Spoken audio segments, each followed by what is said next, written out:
Dissertation burnout is extremely common and it takes many forms. You're going to learn some ways to deal with it right now.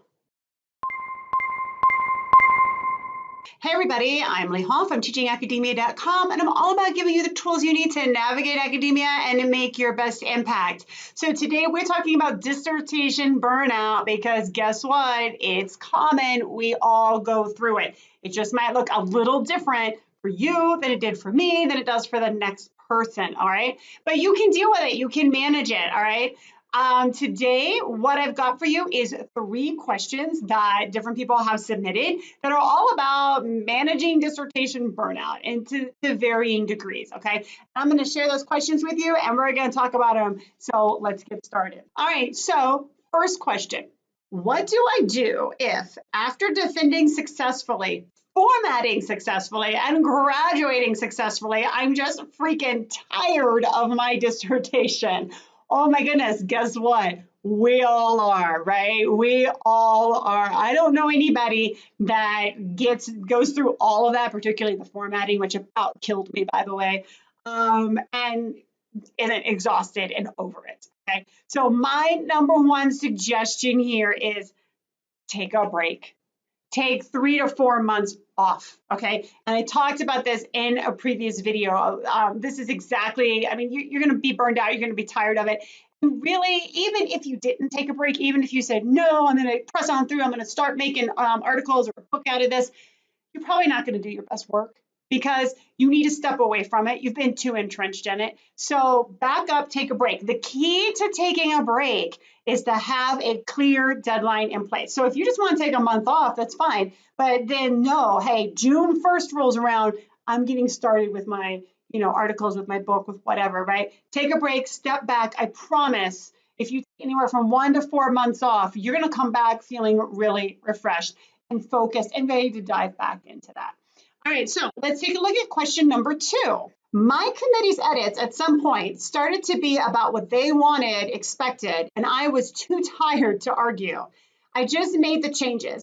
Now that I'm readying my research for other outlets, how can I extricate the because my committee said so from the this was helpful from my committee from the this is me and mine? Okay, all right. So this one's a little tricky, right? Because so what happens, right, during the dissertation process at any point, right? It could be actually while you're writing. It could be the feedback that you got, that you had, the revisions that you had to make in order to be cleared, right, for graduation.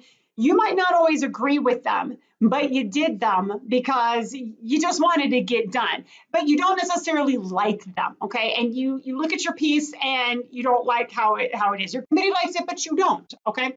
So and then you've also got feedback from your committee that was helpful, that you like, that you think is great, and then you've got your own thoughts and opinions, right? Let's just assume that you like. Okay, so excuse me. So here's what you're going to do. Number 1, like I just said, back it up, take a break. Okay, you're burned out. You've got stuff in your dissertation that you don't like, you don't agree with, is clunky or whatever. And you got stuff that you love, and you have to sort all this out and put it into a publication. Take a break. You need it and you deserve it. But if you're going to do good work, then you owe it to yourself, right, to take that break. I cannot stress that enough. Now, here's the thing. When you are in this situation and you've got a range of, revisions that you've made to your dissertation, and some of them you like and some of them you don't like, as you start turning this, let's just say, into articles, right? Let's say you're writing an article, your first research question is going to be its own piece. Don't get hung up about finding the things that your committee made you do that you didn't like so you can pull it out, and making sure that you keep the things that your committee likes, you're going to leave them in, right? Or the things that your committee said that you liked, right?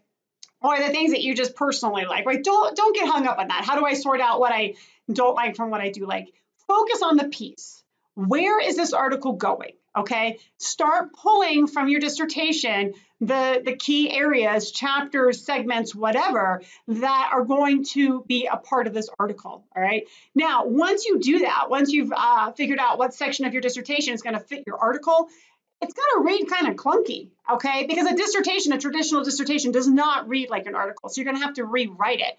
So in that, you're going to have to heavily rewrite it. So in that rewriting, revisioning phase, you're going to naturally kick out things you don't like. You're going to have to add in more things. And it's going to end up being what it's going to end up being. So my point here with this question is, by the time this person got to the end of their dissertation, they're kind of exasperated, which we all are, all right? And in some ways, this person's a little fed up with their committee because they put stuff in there that the committee wanted, but they don't really like it, okay? Don't worry about pulling it out. It's going to come out naturally, or it might even stay in. It might serve your piece. Just think about, what is the piece that I'm writing? What is the journal that it's going to? And then how do the words that are on these pages serve that purpose? And if they do, great. And if they don't, get rid of them, okay? All right, so let's move on. Question number 3. Any suggestions for things to do while completing the dissertation to make post-dissertation activities easier, i.e. data saving? Okay, so post-dissertation activities can be a range of things, right? So it can be, obviously you're going to be writing a book or an article. It can be doing additional analysis that just looks at your data set in a whole new way. So I'm going to have a card pop up right now that talks a little bit about data saving organization so that you can check that out. Because it'll give you some tips for how you can think about setting up your data and the importance of being organized as best as you can predict upfront from the very beginning, because that's really important, not just to getting your dissertation done, but also if you want to analyze your data in a different way, or maybe add a little bit more data to that data set, extend it in some way, and do a different kind of analysis after your dissertation is complete. What I would say is that while you're completing your dissertation, focus on completing your dissertation, all right? I would have in the back of my mind some ideas for articles that I believe could come off of that dissertation and where I think I might send them to. I wouldn't be hyper-focused on it, okay? But I would have a notebook or a file of some sort where I was making these notes to talk about it with my advisor or with my committee, because sometimes at your defense, this can be a really great conversation to have. Somebody might even ask you, where do you plan on publishing this once you're done, right? Or you can even ask your committee, here are some thoughts I have about where I might publish this. Here are some ideas that I have for articles based on this dissertation. Tell me what you think. Tell me what suggestions you have. I want your input as well, okay? Because really, post-dissertation, what we're talking about is publishing articles or a book. We might be adding to our data set in some way. We might be reanalyzing our data in some way, okay? The other thing that you can be thinking about as you are doing your dissertation, and really when you're writing it up and you understand what your findings are, is what are my next steps, right, after this? Not just in terms of writing, but where do I see my research going? What kind of study do I want to design? I'm not saying that you need to stop or set aside time from your dissertation to sketch out a new study. You might want to do that, but start to sort of take note about, given these findings, where should you be headed next, right? So that you could, at the very least, have a conversation with people, because again, that's a common question to have competent defense anyways. What do you see as your next steps for your research? So I would start thinking about that, because that way, as I'm transitioning into a new position, I've got some ideas for articles. I might have some ideas for additional data analysis. I might know that I want to go collect some additional data to add to my existing data set. And I also have somewhat of a clear vision about the kind of study that I need to design next. All right. So those are some things you can do that will help you with dissertation burnout, get you prepped and moving forward in the direction that you want to go, so that it supports the career that you want to have. And if you like this video and you want to see more, click right here, and I'm going to see you over in the next one.